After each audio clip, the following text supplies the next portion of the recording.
Assalamualaikum warahmatullahi wabarakatuh. Waalaikumsalam warahmatullahi wabarakatuh. Jadi kakak minta tolong mohon bantuannya kepada adik-adik. Jadi kakak punya tugas dari kampus untuk praktik mengajar, untuk tugas PLP tahun 2020. Jadi pada kesempatan kali ini kakak ingin memberikan sedikit ilmu kakak kepada adik-adik di tengah pembelajaran yang daring ini. Jadi kalian tetap di rumah kan belajarnya ya? Iya. Nah, jadi kakak akan memberikan sedikit ilmunya. Nah, langsung saja ya kepada materi ya. Nah, sebelum memulai pembelajarannya, kita alangkah baiknya untuk berdoa terlebih dahulu. Untuk memulai pelajaran hari ini, kita berdoa mulai. Bismillahirrahmanirrahim. Berdoa selesai. Nah, untuk lebih baiknya alangkah baiknya kita berkenalan dulu ya. Persilakan. Perkenalkan, nama saya Anissa Fadilah, kelas 2 SMP. Perkenalkan, nama saya Hanilani dari kelas 2 SMP. Kalian berdua, teman-teman dari kelas 2 SMP ya? Iya. Berdua ya? Nah, jadi materi kali ini Kakak akan memberikan materi mengenai teks berita. Apakah kalian pernah mendengar atau pernah tahu? Tahu. Jadi kompetensi dasarnya itu mengidentifikasi unsur-unsur berita. Yang kedua, menyimpulkan isi berita. Yang ketiga, menelaah struktur dan kaidah kebahasan teks berita. Yang keempat, menyajikan data baik lisan maupun tulisan. Langsung aja, apa sih berita itu? Berita itu adalah informasi baru mengenai sesuatu yang sedang terjadi yang disebarkan melalui media massa seperti media cetak, terus media elektronik seperti TV, televisi. Jadi materi ini boleh dicatat ya, silakan, atau boleh dengarkan juga nggak apa-apa. Jadi isi berita itu beragam, bisa saja politik, ekonomi, bisa saja isinya sebuah hiburan atau olahraga, bahkan kesehatan. Bahkan yang sering terjadi itu isi berita itu tentang mengenai bencana alam. Nah, adapun unsur-unsur berita, kalian pernah dengar nggak sih unsur-unsur berita yaitu 5W1H? Pernah kan? Pernah. Jadi ada 5W1H, yaitu dalam bahasa Inggris what, where, when, who, why, dan satu lagi how. Dalam bahasa Indonesia yaitu apa, di mana, kapan, siapa, mengapa, dan bagaimana. Nah, apa di sini berisi peristiwa apa sih yang terjadi dalam berita tersebut, kemudian di mana peristiwa dalam berita itu terjadi. Kemudian kapan peristiwa itu terjadi, siapa yang terlibat dalam peristiwa tersebut, siapa saja, misalkan kepala desa atau apapun, siapapun. Kemudian mengapa peristiwa itu terjadi, jawabannya karena bla bla bla bla bla. Kemudian yang terakhir, bagaimana peristiwa itu terjadi. Pasti dalam sebuah berita itu ada sebab akibatnya. Jadi yang terakhir itu bagaimana peristiwa itu terjadi. Kemudian ada ciri-ciri berita, terus boleh ditulis ini. Yang pertama, jelas. Jadi berita ini harus, dalam sebuah berita itu harus jelas. Jadi si pembaca tidak kebingungan dalam membaca sebuah berita. Jadi berita itu isinya harus jelas, padat, tidak bertele-tele atau tidak berputar kemana-mana, langsung ke poinnya. Kemudian berita itu harus bersiap terkini atau baru. Jadi si pembaca itu tidak merasa bosan berita dengan berita yang sudah itu saja, yang sudah pernah dibahas sebelumnya. Jadi berita itu harus terkini, yang fresh atau baru terjadi. Kemudian menarik. Nah, ini yang penting. Jadi berita itu harus bersifat menarik sehingga si pembaca dapat tertarik untuk membaca berita tersebut. Nah, berita itu harus segera disampaikan. Misalkan hari ini terjadi sebuah bencana alam. Nah, pas hari ini juga harus disampaikan atau diberitakan. Tidak boleh seminggu kemudian atau sebulan kemudian. Jadi hal itu seperti sudah basi atau tidak bisa diterima oleh masyarakat. Nah, diterima oleh masyarakat. Nah, berita itu harus diterima oleh masyarakat karena untuk diterima di masyarakat harus memiliki ciri-ciri sebelumnya, yaitu jelas, terkini, menarik, dan segera disampaikan. Kemudian informasi yang disajikan harus dapat dipercaya. Tidak boleh tuh dalam berita isinya hoak atau bohong. Jadi harus berisi fakta-fakta sehingga dapat dipercaya oleh si pembacanya. Kalimatnya sederhana. Kemudian selanjutnya itu kalimatnya sederhana, mudah dimengerti atau diterima masyarakat.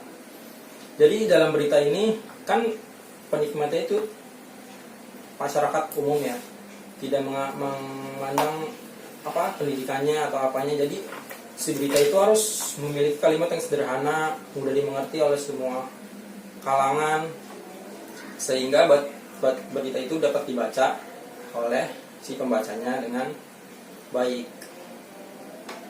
Kemudian selanjutnya ada beberapa syarat yang harus dipenuhi dalam sebuah teks bila mana ingin dikatakan sebagai teks berita, yaitu yang pertama harus faktual.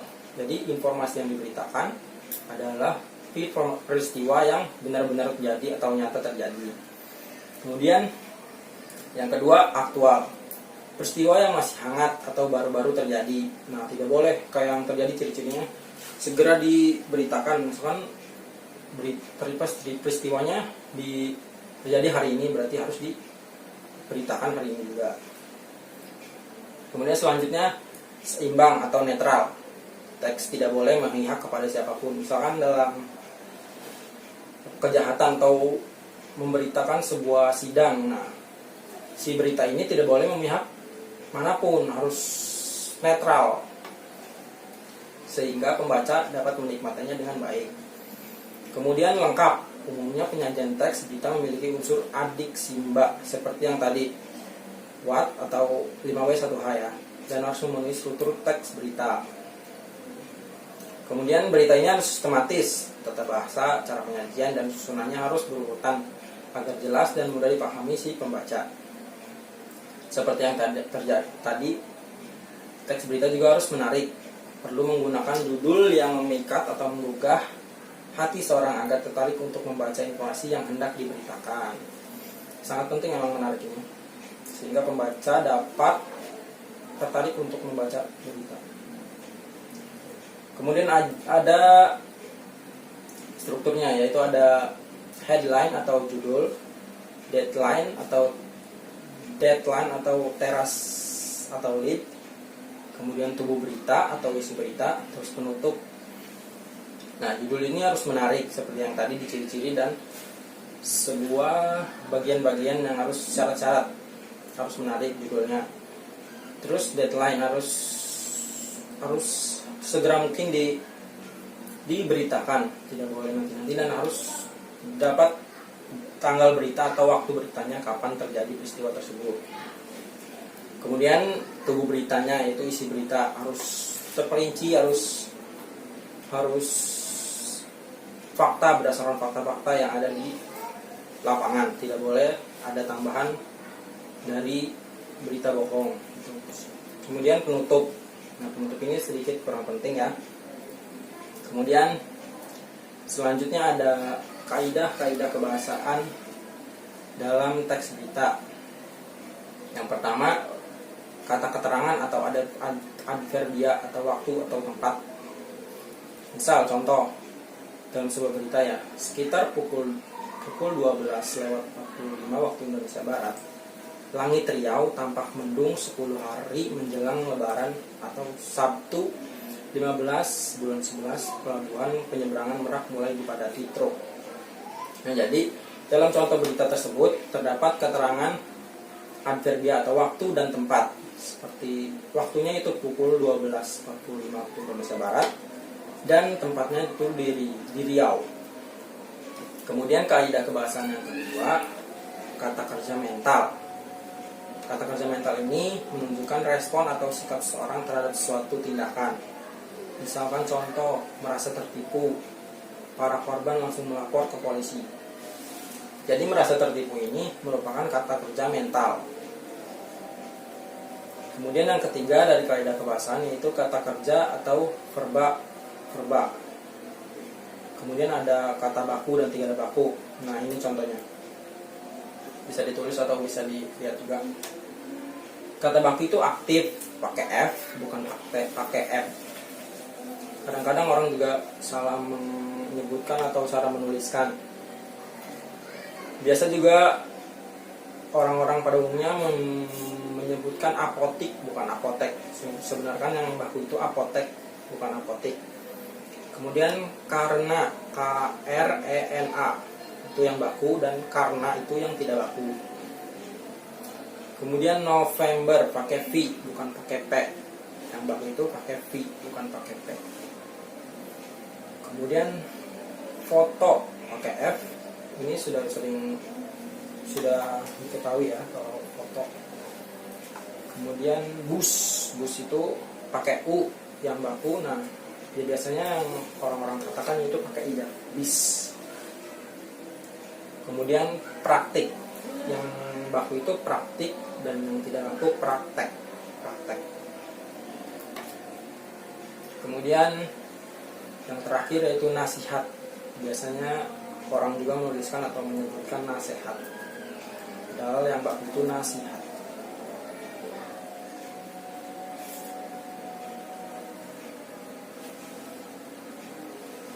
Sudah tulis? Sudah ya? Selanjutnya itu ada dalam kaidah kebahasaan teks BT itu ada kalimat langsung. Nah, kalimat langsung ini seperti opini atau hasil wawancara seorang wartawan kepada masyarakat. Misalkan contoh petikan langsung dari si narasumbernya, misalkan masyarakat wisatanya dan pendakinya tidak diperbolehkan mendaki dan beraktivitas dalam radius 2 km dari kawah Gunung Selamat paparnya. Nah, itu adalah contoh dari kalimat langsung. Kemudian ada konjungsi temporal seperti kemudian. Nah, kalau konjungsi temporal ini menunjukkan urutan waktu. Misalkan contoh katanya itu seperti kemudian, seperti, setelah, awalnya, dan akhirnya. Nah, hal tersebut itu menunjukkan urutan waktu. Contoh kalimatnya dalam sebuah berita seperti contoh sekitar pukul 12.45 waktu Indonesia Barat, Sabtu tanggal 15 bulan 7 2018, langit Bandung tampak mendung. Tak lama kemudian hujan yang diharapkan semua masyarakat pun akhirnya turun. Seperti kata kemudian dan kata kemudian ini menunjukkan sebuah konjungsi temporal. Nah, yang terakhir dari kaidah kebahasaan dari teks berita yaitu kalimat fakta dan opini. Nah, kalimat fakta ini adalah hal-hal yang berisi sebuah fakta dari sebuah berita tersebut. Nah, jadi yang merupakan penyataan yang benar-benar ada dalam peristiwanya, tidak dibohong-bohongi atau tidak bohong pernyataannya. Kemudian opini ini pendapat, pikiran dari segelintir orang. Misalkan menurut saya atau sepertinya, menurut saya, nah itu merupakan opini. Jadi pendapat orang terhadap peristiwa tersebut atau terhadap berita tersebut. Gimana? Bagaimana, dapat dimengerti atau gimana? Mengerti ya? Untuk terakhir kakak sudah memberikan contoh berita ya kepada adik-adik. Bisa tolong dibacakan.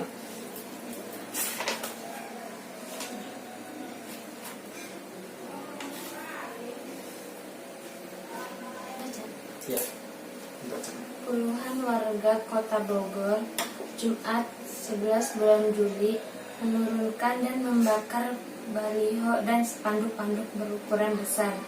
Para calon wali kota dan pasangannya yang sangat ini sudah terpasang di semua ruas jalan utama dan perumahan di Kota Bogor. Sedikitnya ada 25 baliho dan sebanyak 4 spanduk-spanduk yang diturunkan dan dibakar massa. Aksi ini dipimpin Syarif Muhammad Nur, salah seorang tokoh masyarakat Bogor. Mereka melakukan aksi ini karena menganggap baliho dan spanduk-spanduk itu telah mengganggu pemandangan dan belum tiba saatnya untuk Pilkada Bogor yang baru akan berlangsung Agustus 2018 mendatangkan. Dalam aksinya, massa secara beriringan memutari seluruh area Kota Bogor dan menurunkan satu persatu baliho dan spanduk tersebut. Dari puluhan baliho yang diturunkan dan dibakar itu, banyak diantaranya mempampang wajah Dodi Rosadi yang kini masih menjabat sekretaris daerah Kota Sakdakot Bogor, mendampingi wali kota sekarang Diani Budiarto. Ini akan belum saatnya. Selain itu juga merusak keindahan kota dan pemandangan. Seharusnya Pak Dodi selaku Sakda paham hal ini, kata Nur. Nah, itu contoh berita ya. Kemudian Denisa bisa menunjukkan 5W1H-nya? Bisa? Bisa. Ya, coba. Apa penurunan dan pembakaran baliho dan spanduk-spanduk berukuran besar pada calon wali kota? Nah ya, terus di mananya? Di mana? Di Bogor, di jalan utama dan perumahan. Kemudian kapan waktu berita itu terjadi? Jumat 11 Juli 2018. Siapa saja yang terlibat di peristiwa tersebut? Para warga Kota Bogor dipimpin oleh Syarif Muhammad Nur. Kemudian mengapa peristiwa itu terjadi? Baliho dan spanduk mengganggu pemandangan dan kampanye pilkada masih lama lagi. Kemudian bagaimana peristiwa itu terjadi? Para warga secara beriringan memutari Kota Bogor dan menurunkan satu persatu baliho dan spanduk. Iya betul. Jadi adik-adik udah paham ya mengenai teks berita ini ya. Nah di berita tadi juga ada kalimat langsung. Nah ini kalimat langsungnya itu, ini kan belum saatnya. Selain itu juga merusak keindahan kota dan pemandangan. Seharusnya Pak Dodi selaku Sekda paham hal ini, kata Nur. Nah, itu merupakan contoh kalimat langsung. Kemudian seperti itulah penjelasan mengenai teks berita. Apakah sudah dapat dipahami ya? Sekiranya itu saja yang dapat kakak berikan ilmunya untuk adik-adik. Untuk menutup kegiatan pembelajaran hari ini, kita baca doa dulu ya sebelum mengakhirinya. Sebelum mengakhiri pembelajaran hari ini, kita hendaknya berdoa dimulai.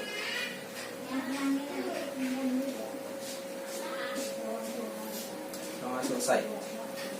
Nah, terima kasih untuk adik-adik atas bantuannya kepada kakak untuk praktik mengajar hari ini ya.